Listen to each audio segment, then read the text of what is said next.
Good morning dear students. देखिए आज हम पॉलिटिकल में आपका जो काफी इम्पोर्टेंट चैप्टर है संयुक्त राष्ट्र संघ अंतर्राष्ट्रीय संगठन जिसको हम लोग कहते हैं।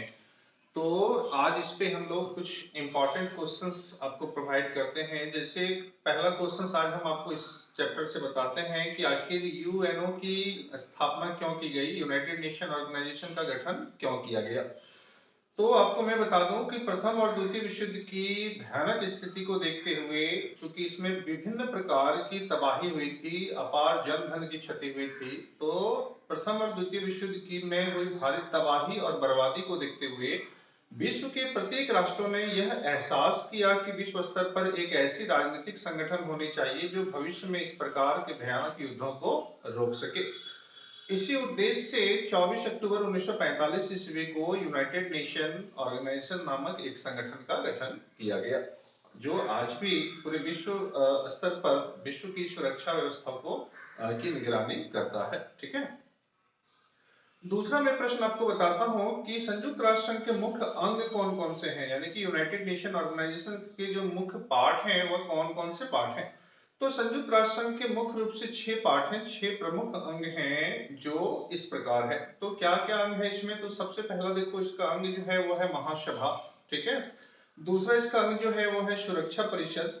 तीसरा जो इसका अंग है वो न्यास समिति। चौथा जो इसका अंग है वो आर्थिक और सामाजिक परिषद। पांचवा इसका जो अंग है वो है अंतरराष्ट्रीय न्यायालय।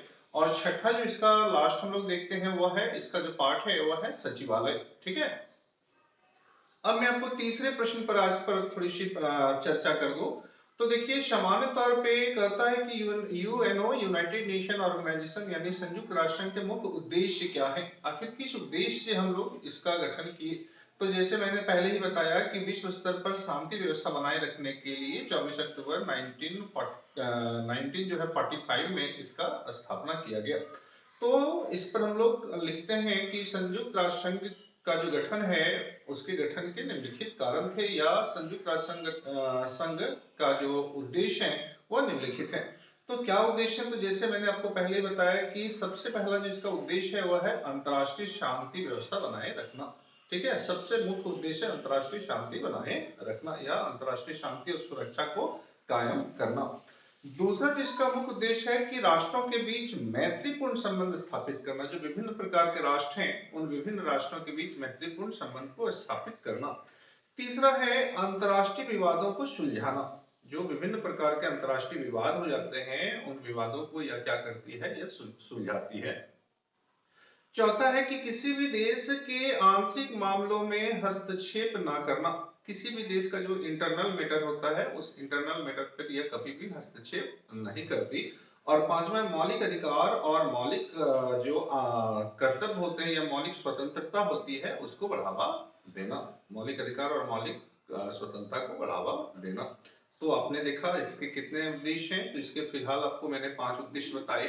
ठीक है। इसके और भी कई उद्देश्य हैं लेकिन मुख्य ये 5 उद्देश्य हैं। नेक्स्ट क्वेश्चन है कि आखिर हम लोग संयुक्त राष्ट्र संघ जो देखते हैं इसके कार्य क्या है, ये क्या कार्य करता है। तो काफी हद तक इसके उद्देश्य जो है वही उद्देश्य इसके कार्य हैं, फिर भी मैं आपको इसको थोड़ी सी अलग ढंग से मैं आपको बताने का प्रयास करता हूं कि संयुक्त राष्ट्र संघ के प्रमुख अंगों में सुरक्षा परिषद एक प्रमुख अंग है, आप जानते हो। और सुरक्षा परिषद जो है और इस स्थायी सदस्यों की संख्या जो है इसमें 10 स्थायी सदस्य जो होते हैं वो 5 होते हैं और अस्थायी सदस्य जो होते हैं वह 10 होते हैं। ठीक है। तो सुरक्षा परिषद के जो है यानी कि संयुक्त राष्ट्र संघ जो है इसके निम्नलिखित कार्य है। सबसे पहले क्या कार्य है, तो इसका सबसे पहला कार्य है विश्व शांति बनाए रखना, विश्व में शांति व्यवस्था को बनाए रखना। दूसरा इसका कार्य है कि किसी देश की शिकायत पर विचार करना, यदि कोई देश किसी अन्य देश की शिकायत करता है तो इस पर यह विचार करती है।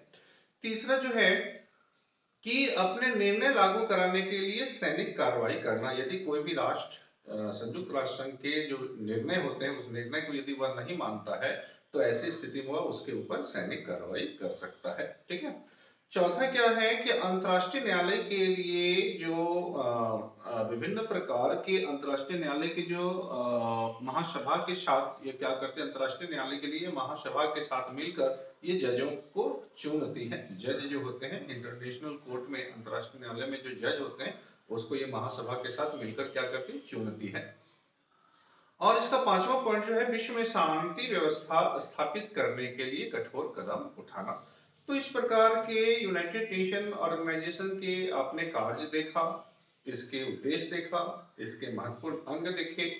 अब यहाँ पे एक है, हम अपनी ओर से मैं आपको एक बता रहा हूँ कि वो भी कभी कभी क्वेश्चंस एराइज करता है कि भारत के नागरिक के रूप में सुरक्षा परिषद में भारत की स्थायी सदस्यता के पक्ष में आप कैसे समर्थन करेंगे। तो देखिए, आप जानते हो कि सुरक्षा परिषद में जो है 5 अस्थायी सदस्य हैं और 10 अस्थायी सदस्य हैं। तो ऐसी स्थिति में हम यह चाहते हैं कि भारत को भी सुरक्षा परिषद में अस्थायी सदस्यता मिले। तो इसके समर्थन के लिए हम निम्नलिखित तर्क दे सकते हैं। क्या तर्क दे सकते हैं कि भारत जो है विश्व का सबसे बड़ा लोकतांत्रिक देश है, ठीक है। तो ऐसी स्थिति में भारत को भी सुरक्षा परिषद का स्थायी सदस्य बनाना चाहिए। दूसरा हम देख सकते हैं कि भारत जो है, भारत में गुट निरपेक्ष की नीति है। क्योंकि भारत किसी भी गुट में सम्मिलित ना रहते हुए स्वयं अपनी विदेश नीति का यह पालन करता है और किसी के साथ कोई पक्षपात नहीं करता है। तो ऐसी स्थिति में भी भारत को सुरक्षा परिषद का अस्थायी सदस्य बनाना चाहिए। तीसरा है कि भारत जो है विश्व स्तर पर सुरक्षा व्यवस्था के साथ साथ शांति व्यवस्था को बनाए रखने के लिए निरंतर प्रयास करता है। चौथा है कि भारत जो है सुरक्षा परिषद में या अंतर्राष्ट्रीय जो न्यायालय है, या फिर आप इसको कह सकते हो संयुक्त राष्ट्र संघ में एक निश्चित राशि इसके विकास के लिए वो क्या करती है, डोनेट करती है। तो कहीं ना कहीं भारत जो है वो प्रारंभिक समय से ही एक शांति प्रिय देश रहा है और ऐसी स्थिति में भारत को भी सुरक्षा परिषद का स्थायी सदस्य बनाना चाहिए, ये मेरा मानना है।